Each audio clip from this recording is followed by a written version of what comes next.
Assalamualaikum warahmatullahi wabarakatuh.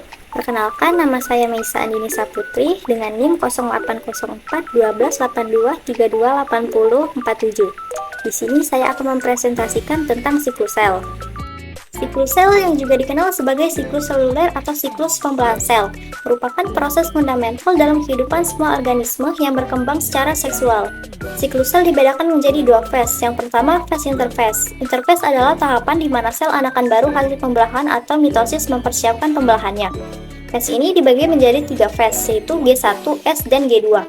Yang kedua, fase mitosis, ialah fase yang berlangsung lebih singkat daripada interfase. Terjadi pembagian nukleus dan sitoplasma sel, yang akan membentuk dua sel anak. Setelah mitosis selesai, kedua sel anakan akan masuk ke dalam fase pertumbuhan sekunder G1 dan memulai ulang seluruh prosesnya. Fungsi siklus sel. Siklus sel diperlukan agar organisme dapat berfungsi dengan baik, bahkan pada orang dewasa tetap diperlukan untuk menggantikan sel-sel yang mati. Tugas utama siklus sel adalah menurunkan informasi genetik, DNA, dan kromosom dalam sel ke sel generasi yang berikutnya. Untuk itu, siklus sel harus dikoordinasi dengan baik. Berikut merupakan gambaran dari tahapan siklus sel. Di dalam interfase terdapat tiga fase. Yang pertama yaitu adalah fase G1. Fase G1 adalah fase pertama pertumbuhan primer sel di mana sel tumbuh secara fisik. Sel mensintetis organel, RNA, dan protein. Fase ini disebut sebagai fase istirahat karena tidak terjadi sintesis DNA, hanya persiapannya seperti pembentukan enzim dan protein.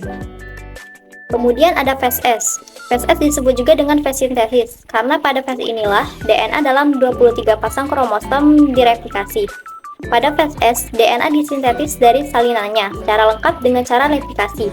Fase ini berlangsung hanya sekitar 6 hingga 10 jam dan menghasilkan 2 DNA dalam setiap kromosom. Yang terakhir ada fase G2.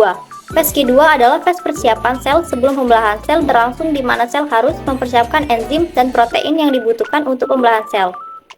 Pada fase G2, RNA dan protein yang dibutuhkan oleh sel kembali dibentuk seperti pada fase G1. Selanjutnya pada mitosis. Pada mitosis terdapat 4 fase. Yang pertama yaitu fase profase. Tahap ini ditandai dengan kromatin menjadi lebih padat dan membentuk struktur kromosom. Kromosom kemudian menggadangkan diri membentuk dua lengan yang disebut kromatid.